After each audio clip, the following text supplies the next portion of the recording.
Okay, well, good evening, everybody. Currently is December 4th, Mod 12, 2018, week 4. This is our second live session and our last live session of this mod of DES109, Graphic Design 1. Melissa Kinney here for the last live session of the week, or excuse me, of the mod. And we're going to be talking about your online presence today and developing your Behance portfolio. I'm not going to really do much intro. We're just going to dive right in today.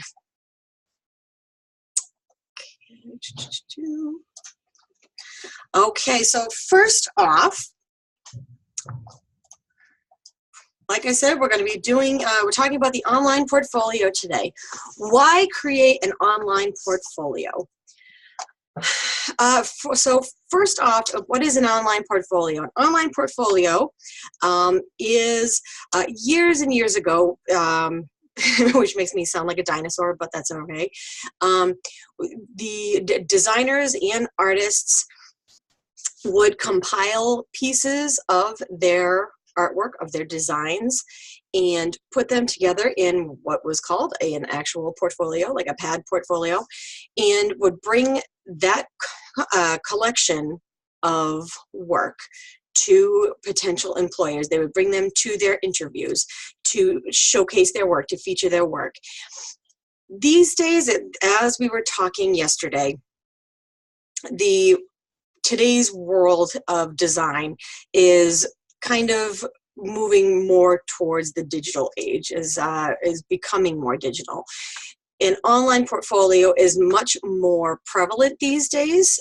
It's more convenient, and although you may still have a potential employer or a client ask for print samples or ask for a print portfolio, it's not as common to do so these days. The online portfolio, excuse me, showcases your work. It shows what you can do. It shows what you have done. If you work in several industries, you can compile them all together. If you specialize in one individual thing, you obviously can feature that as well. Using an online portfolio, you can let potential employers know that you're available to work, you're ready to work, you are willing to work, you are willing to do work for them in particular. They can go onto these online portfolio sites, they can do searches for individuals in a particular area, geographic area. They can look for particular positions. I myself have had at least a couple of individuals contact me through the online portfolio sites, so they do actually work.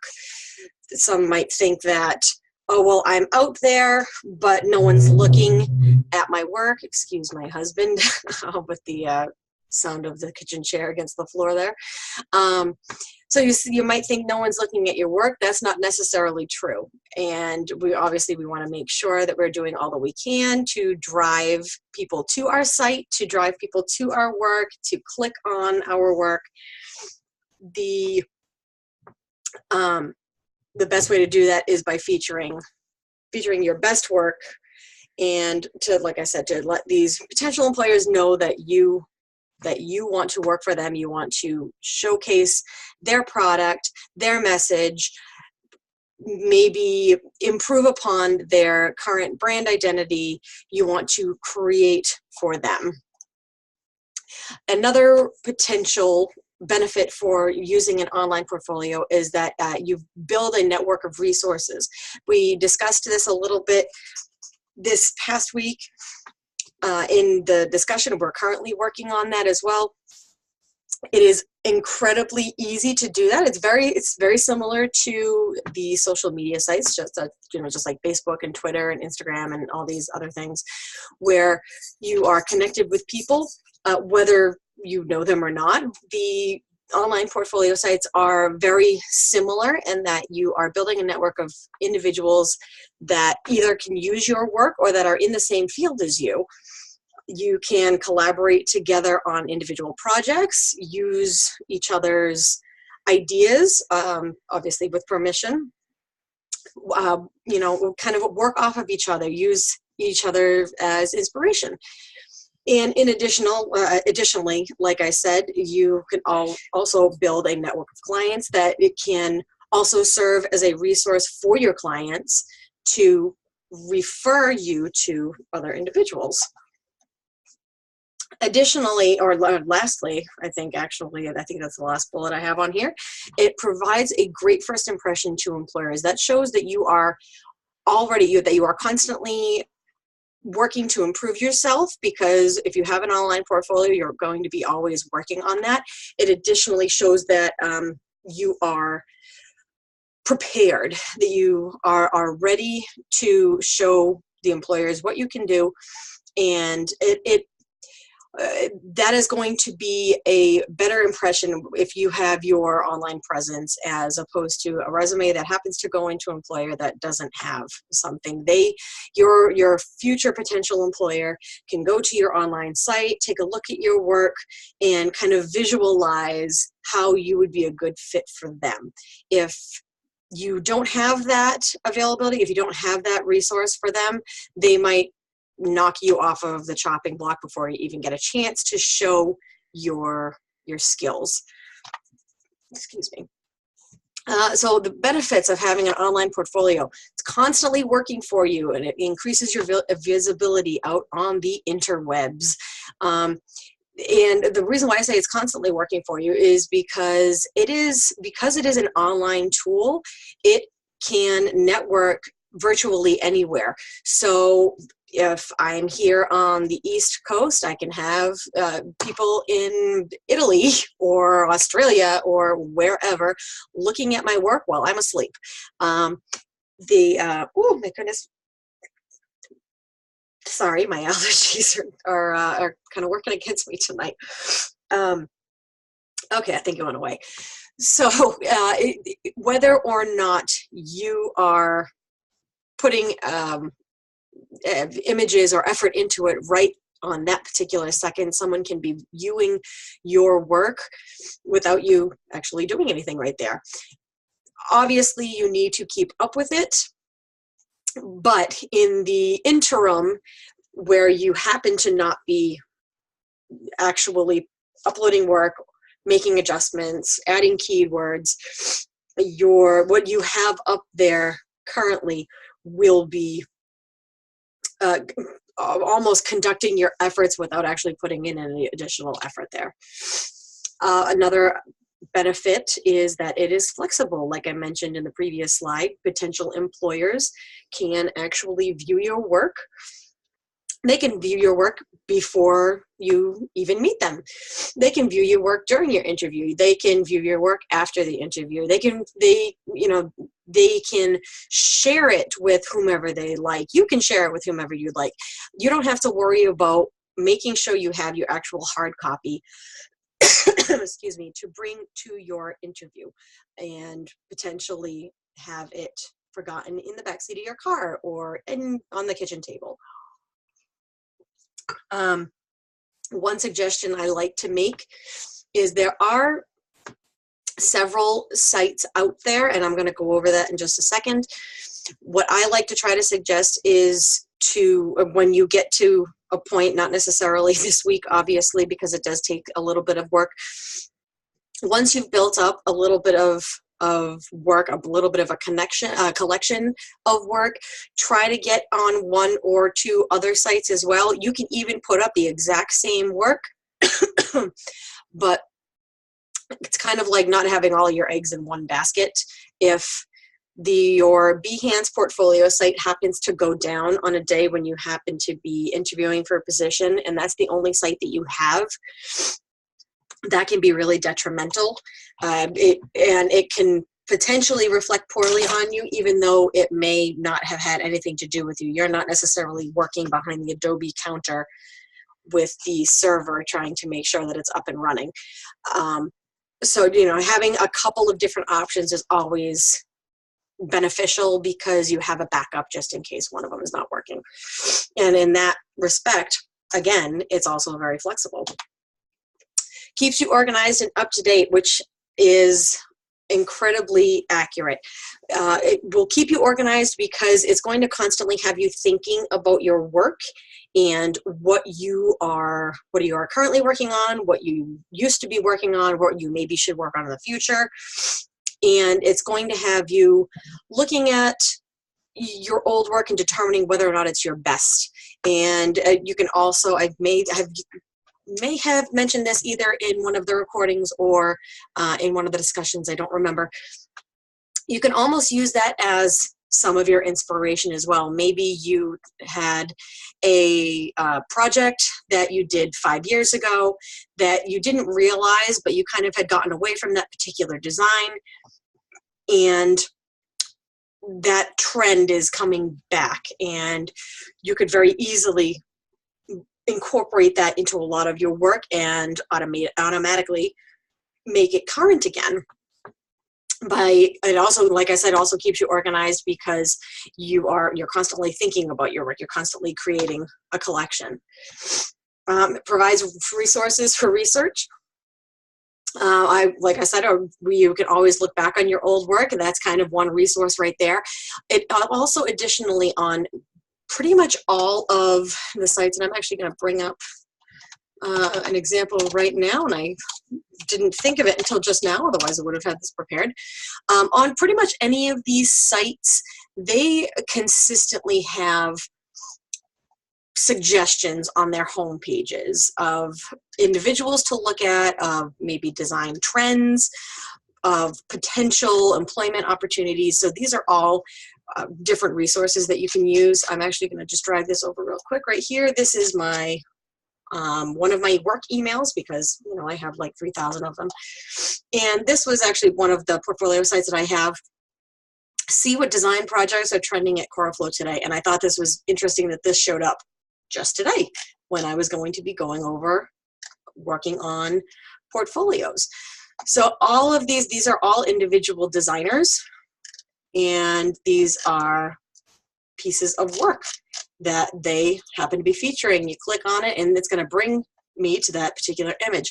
So you can actually, like I said, we're going to go over this shortly, but I just wanted to show you how I have my email subscriptions. These come into me, and I have all of these different resources right here that I could flip through them and take a look and see what these individuals are working on. Those are actually some really cool goggles there. Whether this particular is designing the goggles or does digital imaging of these masks or whatnot, I don't know. I'd have to look a little bit further into it. But we have this individual is, I suppose, potentially here in the US. Maybe they're overseas. Don't know. I'd have to look a little bit more into that. And one of the last points here too is that having an online portfolio draws in employers by providing visuals of your experience. The visuals are huge in calling people to action. They will have something that, you know, jumps out at them. You want to make sure that you are standing out to them, and by creating these images, these designs, these layouts, and compiling them all into one collection, you are giving them something to relate to, almost kind of like we were discussing in the social media project last week. We were drawing an emotional response from the viewers, which would in turn incite a call to action. This would be something very similar. These visuals would be inciting a call to action for them to call you. So I said we were going to talk very briefly about examples of other online portfolio sites, and essentially these portfolio sites all do very similar things. Find the best one that is right for you. We are specifically going to be talking about the Behance portfolio in this class, and this is what you're going to be using in your program at IU. But feel free after the fact to kind of look around and experiment with some of these other sites. So to start off, like I said, we have Behance, which is behance.net. and that's their logo right over here. Dribble.com. Make sure to note that there are 3 B's in this name, BBB. It took me off guard the first time I saw that and was spelling it wrong and was not coming up with that site. Coraflow, which is actually the one that I just happened to show you in my email there. That's another one. Adobe Portfolio, portfolio.adobe.com, and that actually is connected to the Behance site, and I'll show you very, very briefly on that as we get going. And carbonmade.com is another top portfolio site, and I'm going to be saving this show as a PDF and attaching it in the announcement today.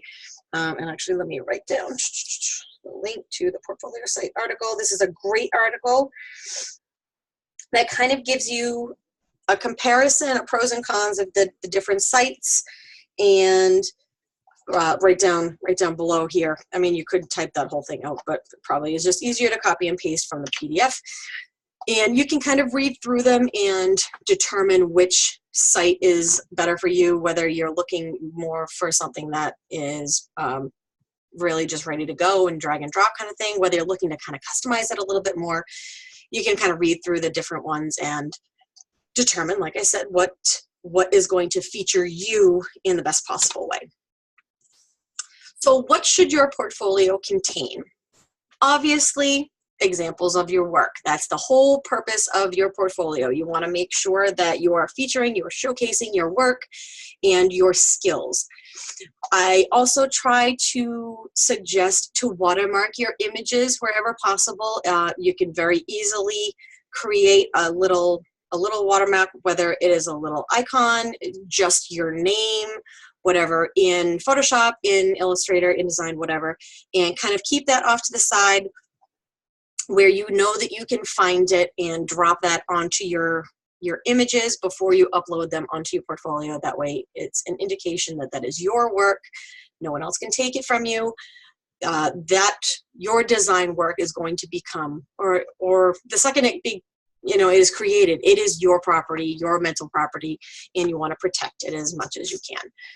You want to make sure that you include your contact information because you want your potential employers, your potential clients to be able to find you, to be able to contact you.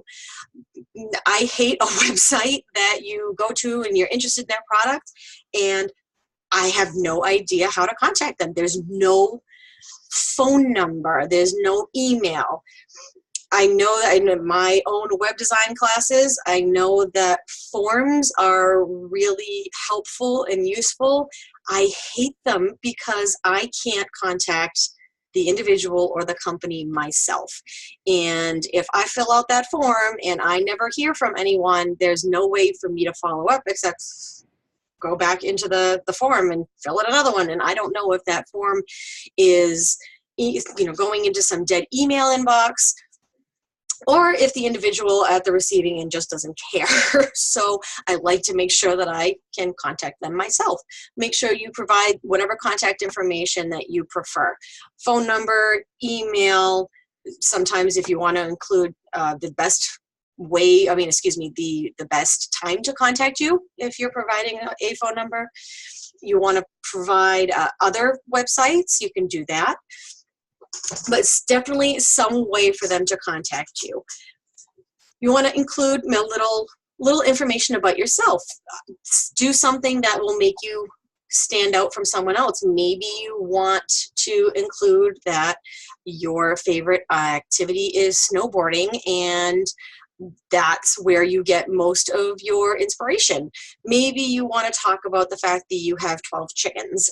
Something that will kind of spark interest about you to your potential employer or client.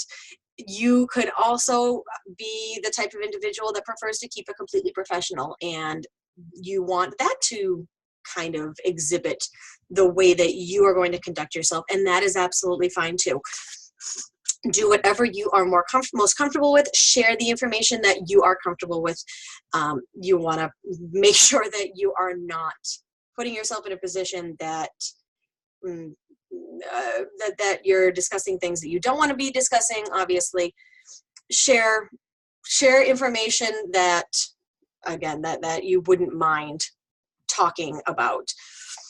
And testimonials, we actually went over that yesterday when we were talking about that 13-year-old in the video, the young graphic designer, and how testimonials can really boost your credibility, especially when you're a 13-year-old, or especially when you're just starting out. And that can be very, very helpful, very beneficial for future work, to bring in future work. Okay, so then after we have put all of this stuff together and we've included all the information that we've said previously, we have a good compilation of design work. You might be asking yourself, when is my portfolio complete? Well, unfortunately, I am here to tell you that the answer is never. You will always, as long as you are in the industry, you will always be working on your portfolio.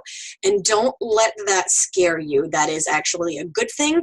That means you are always growing, you are always improving, and at some point you will have amassed a large enough collection that you'll look back on it and say, holy crap, I can't believe I have this much work. Oh my God, look at what I did back then. I can't believe I thought that was good. Or holy cow, I can't believe I did that on one of my first projects. That's actually really amazing. I would love to still use that now. And so it's kind of fun to compare. And so consider your portfolio to be kind of almost a living, breathing thing. It is constantly going to be in motion. Is constantly going to be getting adjusted and reflecting your own work and your own likes and your dislikes and your clientele at the time, and maybe the experiences that you happen to be going through at the time. It also might actually reflect the economy. So it's almost going to tell its own story. So like I said, don't be afraid that it's never going to be finished. That is absolutely a good thing, is a positive thing. Okay, so now before we actually go any further in tonight's lecture, we're actually a little bit ahead of the halfway mark, so we're going to do our final secret question of this mod. For those of you that have been watching these recorded videos, I've tried to do kind of like a collection of random stuff, some about me, some not about me. Okay, so tonight, what color is my hair this week? I had mentioned, I think in my bio, or maybe it was my welcome email, that I love to color my hair different colors. It's just like the one fun thing that I do for myself. And the reaction I get from people is always really funny. The time that I come in and it's something brand new. So this week, it's blue. just something fun. Actually, it's already fading. I only did it a few days ago, but okay, so that is the end of the slideshow. We're going to dive right into the portfolio site. Okay, and got to find my window. Actually, I'm going to get rid of this guy because I don't want to look at that now. Okay, so now I actually have a couple of different things here. There we go. So we're going to kind of be jumping back and forth. I have my portfolio sites out simply because they are, I was going to say complete, but I've already said that your portfolio will never be complete. It is currently polished enough that it has enough work in there that I can show you different features. So I'm going to have one browser window that is actually logged into my account, and then I'm going to have another browser window that is going to show you what the employers would look at. Now, first off, I want to actually make sure that I mention when I say that my portfolio is polished and that it has a decent amount of work in there. Like I mentioned before, you want to make sure that your portfolio, your collection is always growing. It's always changing. I have removed and added and rearranged and whatever to these sites 1,000,001 times. And I wanted to actually kind of show you. So I have right now, these are, actually, let me go back to this one. This one is actually, yes, this one. Okay, this is actually the Behance portfolio site that you folks will be using.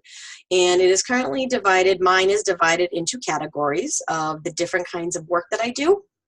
You can determine what the best way for, what is the best way for you to categorize your work or to organize your work.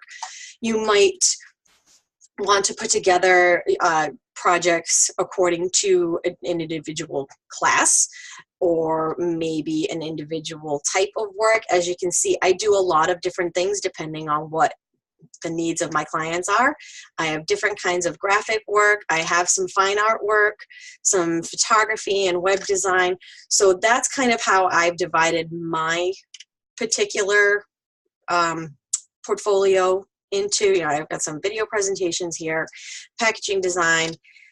So that was the way that I determined was really the best way to feature that. So as I'm going to potential clients or potential employers, I can actually direct them towards an individual project and tell them, yep, focus on the web design category, focus on the apparel category, or the high-res photography shots.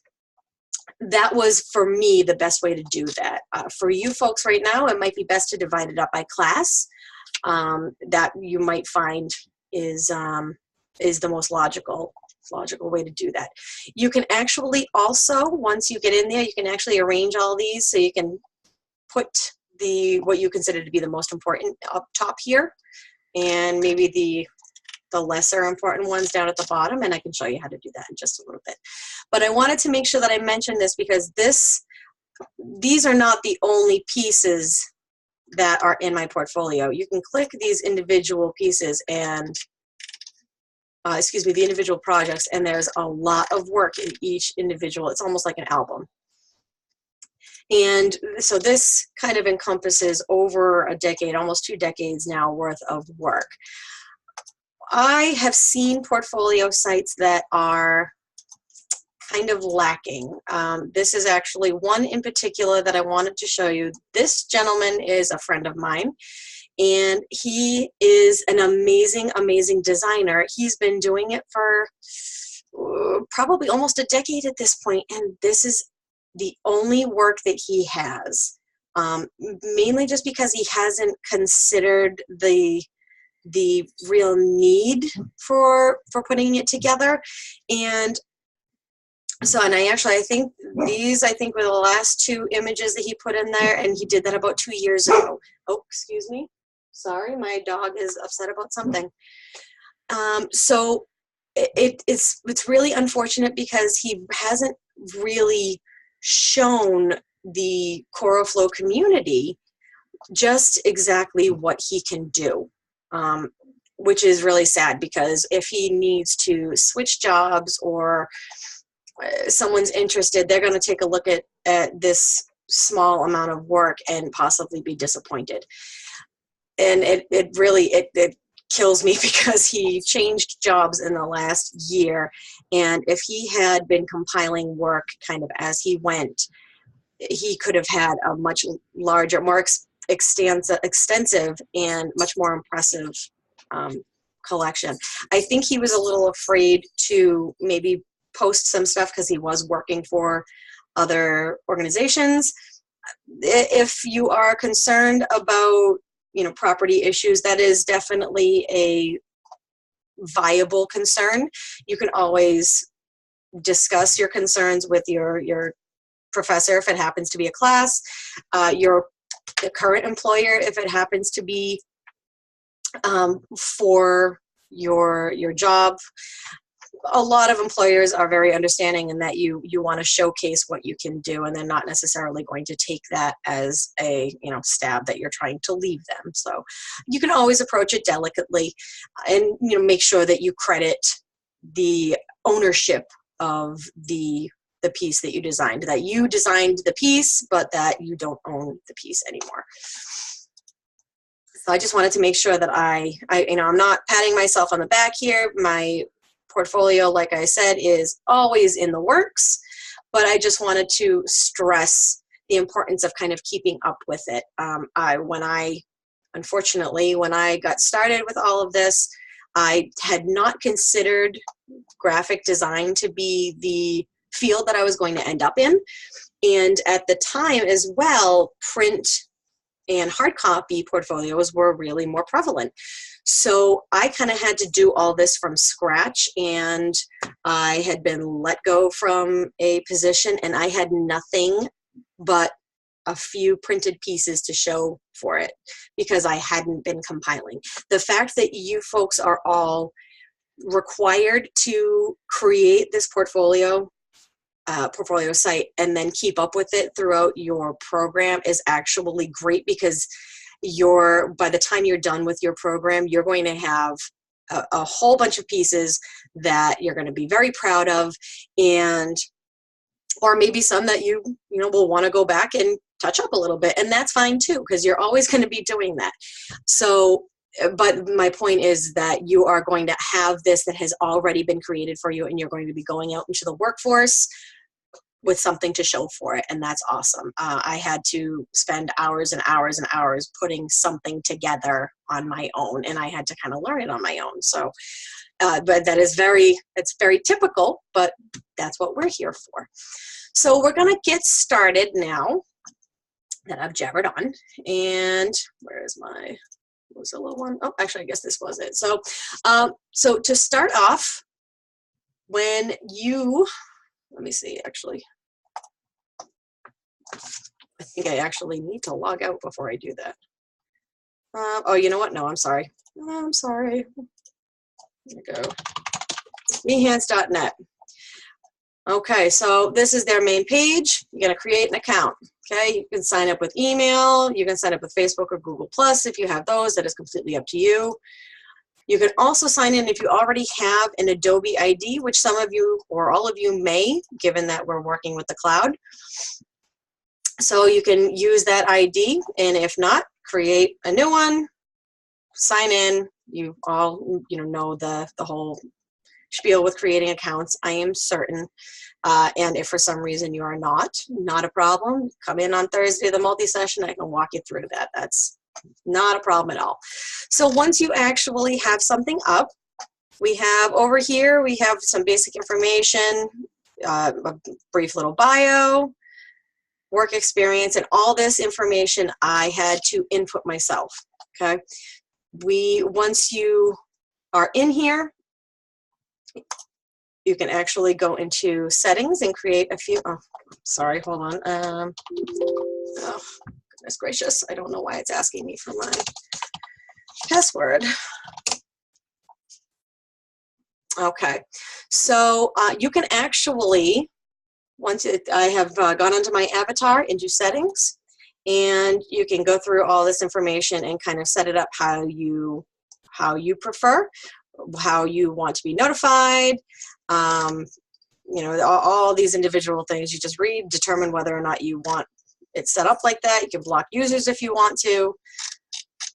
I have mine set up. I actually customized my URL, so it was something that I could remember. 14 was always my number when I was back playing sports regularly. So that was something that, so I can very easily remember that now. We have a little bit more information. Let me see, we all scrolled all the way down there. Delete account, blocked users, yada, yada, yada. So now I've clicked on profile, and on each of these you have edit buttons. I've just clicked edit profile. You can, again, fill out the information according to what it's asking you. Okay, so I have my basic information. We have on the web, I have my Facebook, my Twitter, my LinkedIn, my Instagram. I don't have a Dribble because I have a CoralFlow instead. My bio, the information that I like to include.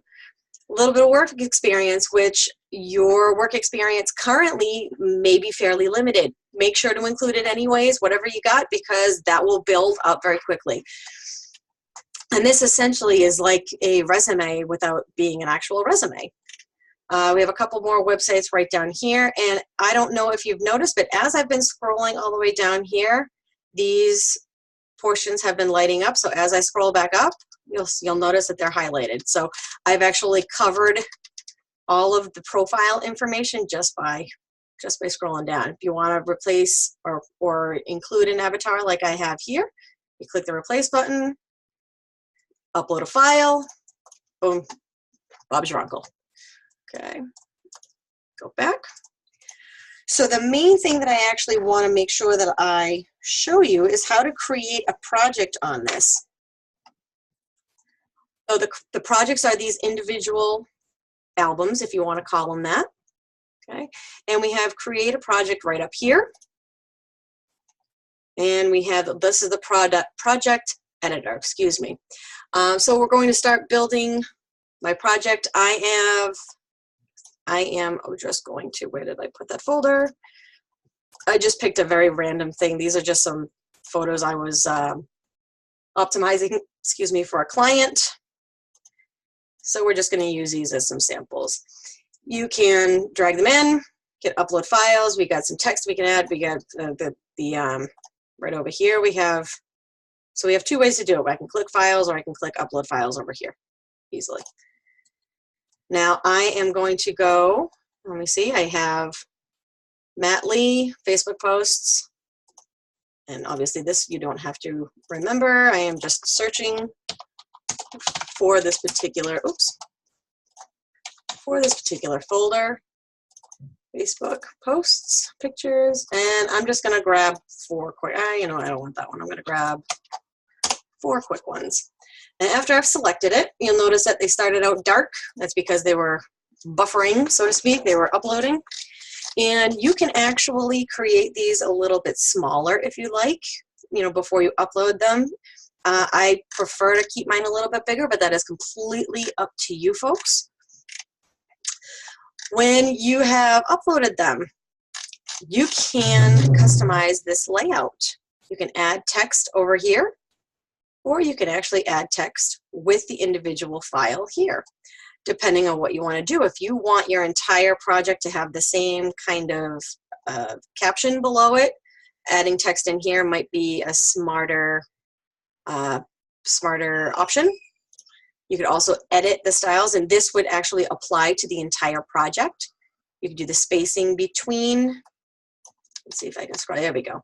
The spacing in between those images, you can see it's increasing right here, and this is the header that's up top. Okay, we have a background. Let's, what the heck, I'm gonna make this maroon. Yeah, I don't really like that. Let's go black. There we go. So we're gonna make that black. If we wanna maybe make, let's actually make one of these images. I mean, that would look probably horribly busy, but we're gonna give it a try. Let's see what it does. Oh, it's a little bit too big. So I could just very easily shrink that down in Photoshop and put that in there. Okay, and then this, we have all the text that, let's actually add a little bit of text just so I can show you how it will, how it will, sorry, it's jumping around on me, how it will change. We're gonna call this snakes number 1. Clicking out of it, we'll leave it there. Okay, now we're gonna actually go back in here, edit styles and layout. And I'm gonna show you right in here, this is the caption. I'm gonna show you what it's going to do. I'm gonna change the font. And, it's not doing, let me see. Okay, let's go. We're gonna make something real big. Yeah, and actually it's not doing it there. So trying to figure out which one that is then. Option. Well, let's just keep going. We'll take a look and see what it does. Yeah, because that's actually not the right one here. So we can also, yeah, you know what? Sorry, I am having a little bit of, there we go, add caption. Sorry, this is what I was trying to do. Delete text. Okay. Add caption. So the box that I clicked on before was appearing and I didn't want it to, but you see how the options that I selected in edit text styles and layout are showing here. Okay, and we can also change that if we wanted. Let's make it yellow this time. See? Okay.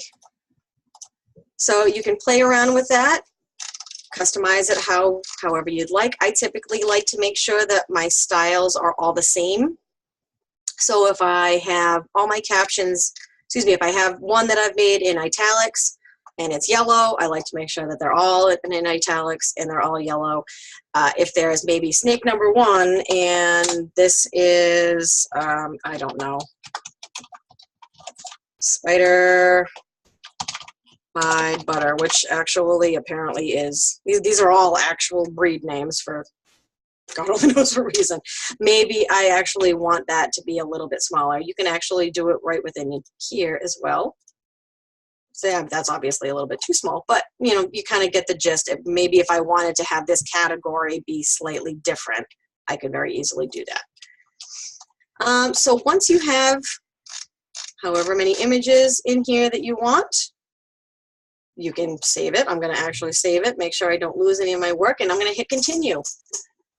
Upload an image to represent what the project is. I'm going to choose this funky one because it looks really interesting. And so this is going to be the preview of your, click out of that, of your project. So you want to try to choose an image that's going to make a viewer want to click on it. I'm actually going to zoom in a little bit because I really kind of am digging this patterning. Okay, we're going to go snake number 1 for project title. Okay, crop and continue. Now we have all sorts of basic info in here. How would you categorize this project? I'd probably categorize this as photography. Actually, you know what? No, because I'm not the one that actually took it. I would consider this to be digital art. Would probably not be. It's really more photo editing or colorizing. So we'll go editing, just so that I can choose something quickly for you. Okay, so you pick a field. What kind of tools did I use? Well, I used Photoshop. And as I type it in, you're going to notice Photoshop comes up. That's going to be very, obviously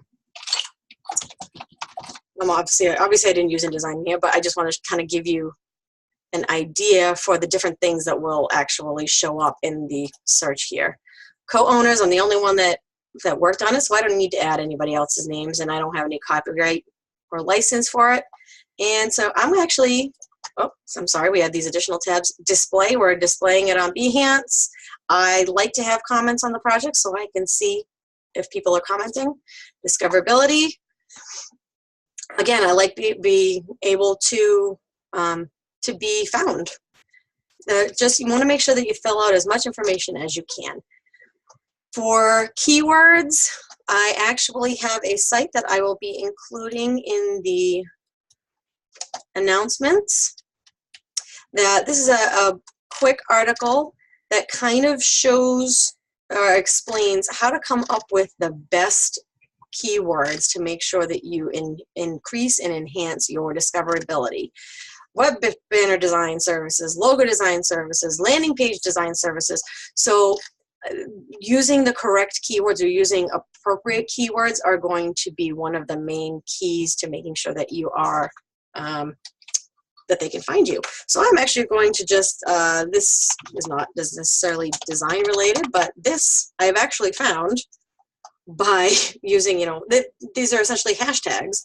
On my Instagram, I have actually simply hashtagged things like this, and I get lots more followers, not necessarily because they're design people, but because they are hobbyists. They are interested in that particular kind of work. So just something to think about when you're adding keywords. You want to try to make sure that you think about what you might be searching for if you were to be on this site.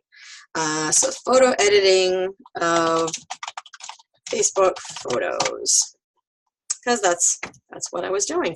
So we're going to click publish, and we have a little dialog box here that we can copy and paste this link, and I can go to Facebook, and I can log into Facebook. I can share my link there. I can share it on Twitter, Pinterest, LinkedIn.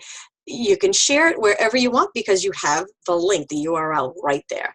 Now, if I go back to the employer view of my portfolio and refresh it, bingo, here is my new project. Now, when you are working on this, where is my Mozilla? There we go. Once I have put up a few projects, because it looks very similar to the employer view, I can actually move these like I mentioned before. I can arrange them however I want. I can edit it. I could make a copy of it. I can very easily promote it, just kind of like I was just doing after I published it. I can unpublish it, so I can get rid of it completely so that no one can see it, or I can get rid of it completely so that even I can't see it. So these are different ways that you can actually edit your portfolio, and I am actually going to delete this one right now just to show you.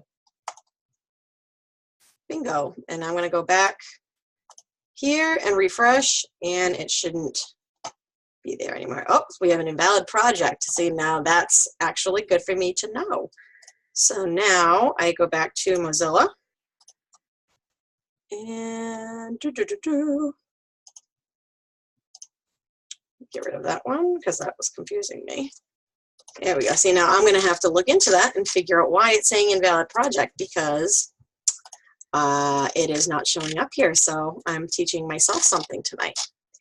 But anyways, so what we're actually going to do this week for your assignment, as I bring this over, and I did discuss this a little bit yesterday, but I'll go over it a little bit more today.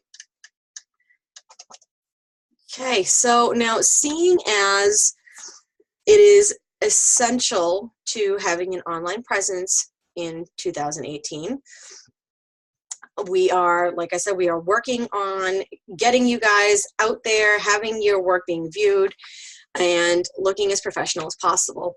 So after you put together your portfolio, you want to actually consider these things right here when you are putting it together. Is the work free from spelling errors? Does it contain high resolution imagery that's clear and crisp? So essentially, is it accurate? And is it really the best quality that you can be showing? Is there an element of the piece that's particularly important? And if so, how can I show a variety of views that showcase this element? So are you showing a box that you did the packaging and you need to take several photos of it? Do you want to just take a before and after shot of something? I think I have one, yep, just like this. Okay, so I have my before here of a picture that had been completely destroyed, and the after shot. And actually, here's an example of one of my watermark images. You know, it's just a little something to indicate that, hey, this is mine, don't touch it. And here actually is an example of the caption. It's kind of small, and I might actually consider enlarging that a little bit, but at least it has a little bit of a description of what this particular piece was and what I did with it. Okay, assignment. Okay, and number 3, would it make sense to include a physical mock-up of this piece to give it better context for outsiders to understand what it's all about? So consider that as well. Once, if you're working with packaging design, like I said, would it make sense to actually construct that and then take a photograph so you can do a before and after? Or is it really mainly just a flat piece that things like that don't really matter?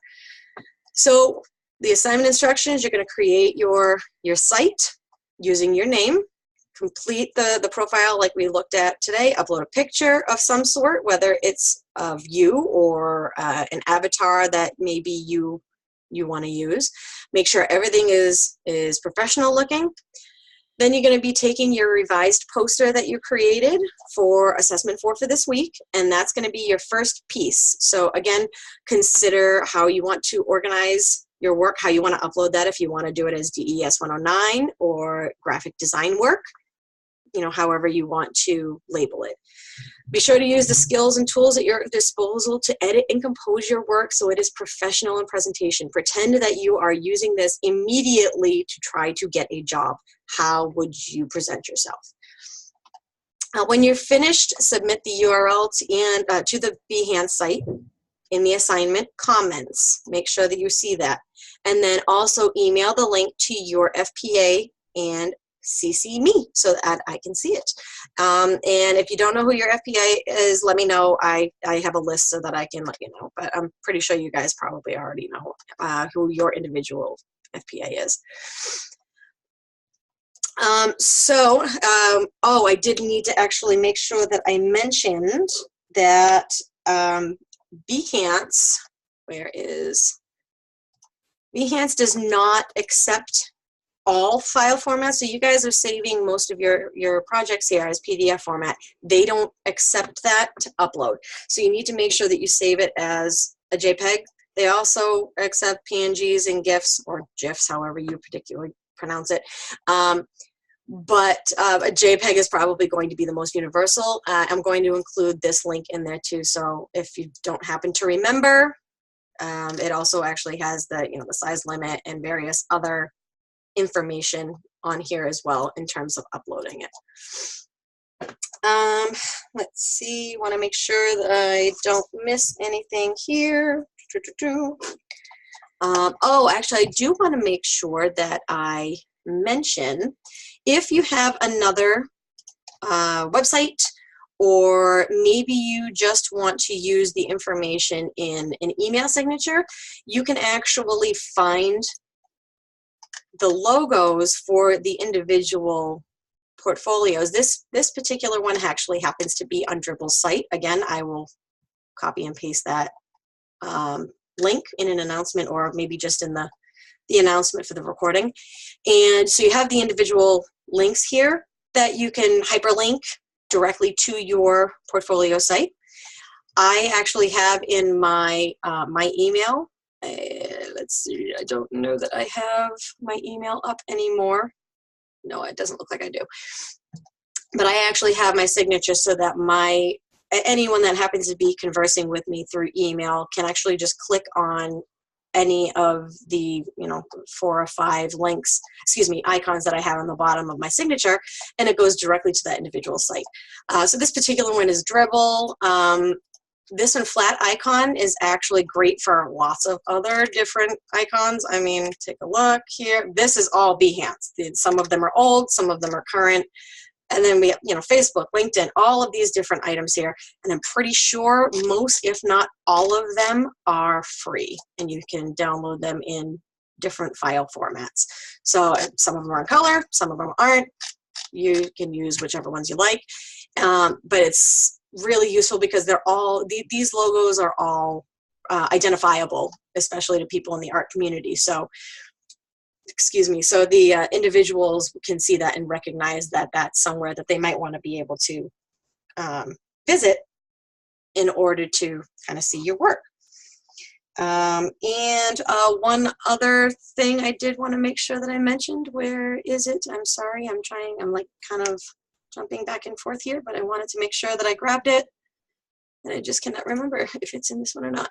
Ah, here we go. Okay, so now, the last thing I want to make sure that I mention, in Behance, you can actually also have another kind of portfolio site put together for you. If you click Adobe Portfolio, I currently don't have one in here because I have my 2 portfolio sites. I have a regular website, and I also have all of my work on my business Facebook page as well, which also something you can consider, but it's not as professional, so I would probably recommend using that as a backup. But the Adobe Portfolio, you can actually create a portfolio site that is connected to your Behance site, and it's supposedly the click of a button. This is going to be the first time I've ever done anything like this, so I mean, it looks like it's pretty self-explanatory. I just haven't done it yet. So look at this. One moment, please. We're creating your portfolio. This won't take long. I don't know if this is going to be something I'm going to want to modify later. I know that my previous coach for DES109 has one herself that she modified. But hey, look at that. It has a whole bunch of my images, they're all categorized just like in my portfolio with the main image. We have all of the categories right here. So, I mean, that's pretty awesome to be able to create a site really, really quickly with all of that work. I don't have to worry about uploading anything. I'm not going to publish this right now because I'm going to probably look back at that again later, but you know, something to consider if you'd like to have a couple things put together. And we only have a few more minutes left, but I think I'm probably just going to go over just by a couple of minutes because I do want to make sure that I include just one more thing here. So now this week, as you are doing your assessment, I wanted to just kind of show a before and after. Last week when I was kind of going over the assignment, creating the poster, I had chosen a poster in the style of Saul Bass, and I got going, and this image on the left-hand side is what I started with. And I wanted to make sure that I did the work just like you folks did, and I did this last night, so it was not something I had done previously, and I pretended that I had feedback from a professor or a client and made some adjustments. So I essentially was critiquing myself. This is the final version. I kind of wish I could space them out a little bit, but so I realized as I got started, you know, I wanted some kind of image. So I found a paintbrush because that was an artist, and I kind of put it together in the style of Saul Bass. I found the image on vecteezy.com, and I actually will make sure to reiterate that in one of the announcements. I did include that in an announcement last week. That is a free vector site. So not photographs, just vector art. But that was really what I wanted for this particular poster. And as I kind of got going, I realized it didn't make sense for me to have this title down here at the bottom. So I flipped the orientation and put it up top here because it made a little bit more sense to have, you know, what they were going to be coming to see up top here. That's not always the case, but in this particular layout, it kind of made sense. And then I added, you know, the location and the date in the corner here to balance off the names in the bottom right, and the website information down the bottom here. So, and I'm sure that I could go back in and do a little bit more work to this, but I definitely wanted to keep it as simple as possible so that I could actually have something to put together for you guys. And I wanted to do 2 quick critiques here, and because I know that we are kind of going over, but I did want to do at least 2. So we have this first one right here that also actually looked at Saul Bass, and as you can actually see, this very similar kind of look to what I had been working on. I had the orange and the black, the very simplified kind of art icon in the background. The main, or not the main text, the detailed text is much more simple than the text I chose for up top here to hopefully balance it out, because he did seem to have a lot of kind of chunky looking, you know, very interesting kind of typography. So I don't know that this particular mood board actually has that kind of look. The serif font here kind of doesn't really go with the rest of it. The color palette is a good selection. So this individual did a nice job picking out colors from Saul Bass's work. There's no yellow in these particular images, but I do know that when I was looking up images from his work as well, I did see a lot of yellow. So just a couple of extra typeface examples would probably have completed this mood board.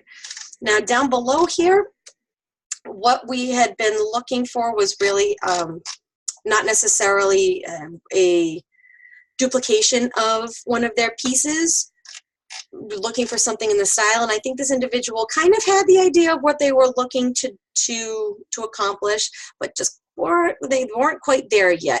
So maybe instead of using a hand holding, which, you know, whatever this is, I'm not really sure, maybe trying to do something different to really exhibit what the to really show what the exhibit was, explain what the exhibit was.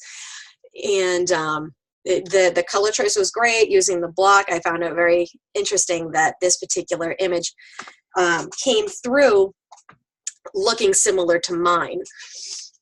So and again, the type choices, this individual was trying to use, you know, contrast by doing the different typefaces. I don't know that they really complement each other very well, but they were definitely trying.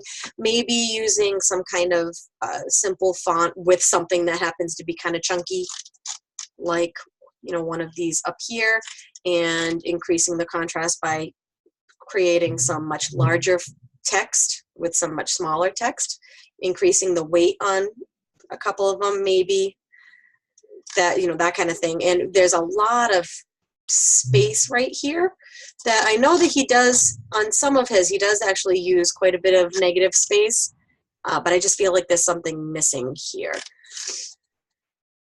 This particular item right here could actually have been, actually could have probably even used the serif font that he was using. Maybe align this within the box right up top here, and aligning the website along the bottom right here, and that would actually give him a little bit more room to put the list of names, whether we have 1, 2, 3, 1, 2, 3, so, you know, 2 columns of 3 names, which I saw fairly frequently in the other projects. It seemed like it was a fairly logical move.